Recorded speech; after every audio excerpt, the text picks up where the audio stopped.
Thank you for meeting with me today, Ms. Martin. Please give me some background on the study you would like to conduct. During the 20th century, Dewey came up with curriculum that was child-centered because society was starting to change at a very fast rate. Dewey said there was a huge disconnect between the child and the curriculum due to a number of different things during this time period. We are starting to see the same trend continue on into the 21st century in the form of a gap or disconnect between the child and their schooling. This is happening because the curriculum is prepackaged, a large number of pressured-based tests, and the challenge of connecting school and home life together. We can see this happening in all children, but where this is noticed the most is in the children who are considered marginalized or without access to the dominant culture. Society is concerned that teaching the whole child, mind and body, by implementing the experiences and knowledge the child brings with them is not their main focus. Studies have shown that schools are no longer able to effectively prepare students for school if they ignore new information such as the advancement in technology. So what does your case study focus on specifically? This case study is focusing on the types of literacy events that you find between home, community, and school in addition to the connects and disconnects that go along with it. The study addresses these three questions. 1. Are the literacy experiences and knowledge of student valued in the education system? 2. Are all students being prepared to participate in a society that is changing at such a quick rate? And 3. Are schools addressing the disconnect between the types of literacies valued by schools versus those valued by students? My study calls for observation and interviews of a group of students in an urban elementary school. I currently have 7 students, ages 10 to 11, composed of 2 European Americans, 3 African Americans and 2 students classified with a mixed racial background. Have you worked with these children already this year? I began working with the children very early this school year in group sessions. The students have viewed the group sessions as a privilege and wanted to be involved. After just a few sessions, the students started working together and started helping each other out instead of making rude remarks to one another. All of the sessions included the students writing a lot of information in their composition books. Many of the sessions focus on reading and writing skills because most of the students lacked what was needed in order to succeed. The group was given a name during their first session. They were called the Literacy Social Action Group. Early on, children began noticing different literacy activities in their community and many of them brought in these artifacts. The group began to realize why it was important to have documents or artifacts to show what they were talking about. In the second session, the students were given a disposable camera so they could start documenting examples of what print literacy is. The students took the photos they took and pasted them in their notebook and wrote under the pictures what each thing was and why it is important to them and their community. During the third session, students were asked to come up with a list of places they visit at least once a week and to document how much reading or writing they do in that place. During the fourth session, the students came together to discuss what they came up with and put each place on a poster and displayed it around the school. Last time you were asked to list some of the places you visit at least once a week where you practice your reading and writing skills. What were some of the places we listed? I practice my skills at church when I read the Bible and write scriptures.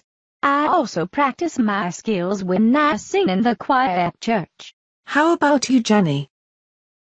I read labels on the yummy food at grocery stores. I write the lists for my parents when we go to the grocery store. Excellent job, class. So, what types of reading and writing do you enjoy most outside of school? Not homework. I enjoy writing in my journal. Me too. I love writing about all types of fun stories. I really love getting wrapped into a good book. I like to share stories about my family. Excellent.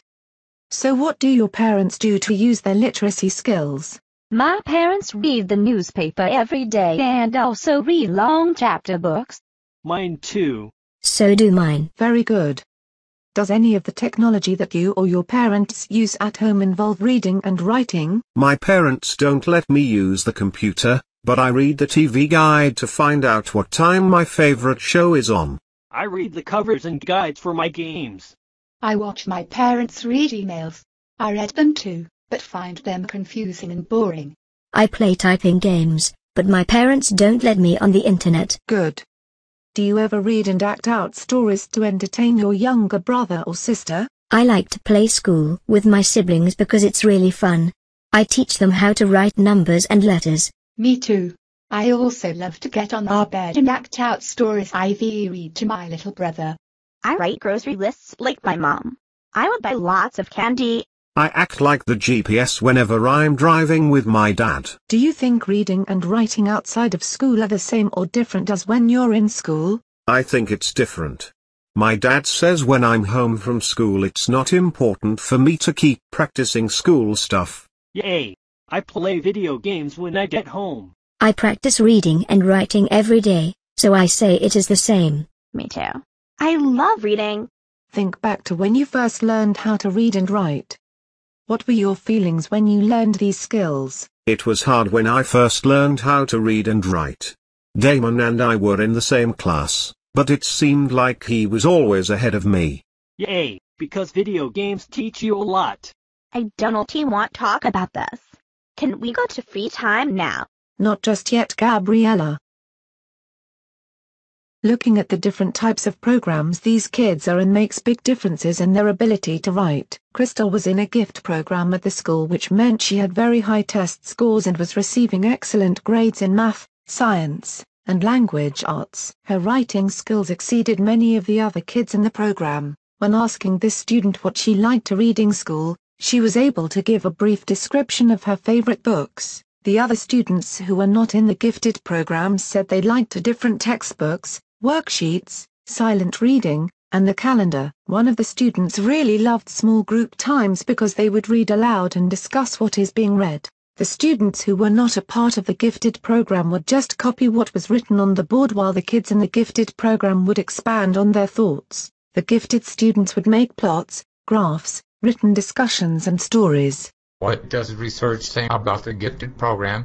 Studies have shown these kids who are in the gifted program are getting a different type of education than those who aren't. Overall, the difference in the education the gifted program offers is better for the child in terms of their academic success. The kids who participated in this study and are in the gifted program came from parents who possess a college degree.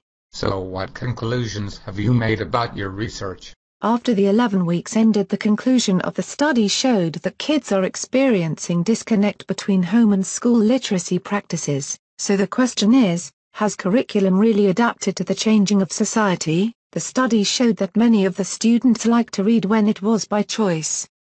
As long as the student could pick what to read, they were happy. The majority of the students liked silent reading in school because they could choose what book they wanted. The purpose of the study was to see if the theory was true or not that said, some students are not succeeding in school due to being unprepared. The theory was those children who underperform in school are experiencing less literacy events outside of school. This study was able to prove this hypothesis to be correct.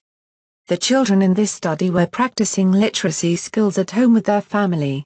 Does socioeconomic status affect at-home literacy in this case study? We can't say the reason why these children are behind is due to their economic status. These low socioeconomic families seem to practice literacy inside their home, even if it wasn't based on the original definition of family literacy. The only conclusion that can be made as to why these kids are below level goes beyond the individual and their families. The students in this study attended the least resourced school with the highest mobility rates.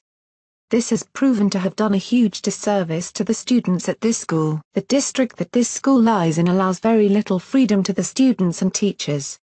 The teachers are not able to adapt curriculum to the needs of their students. They have to stick to teaching their students with the materials they are given. In this study you could see that this didn't help the kids to be successful because teachers weren't able to engage them in many activities. Thank you for giving me a thorough review of your research.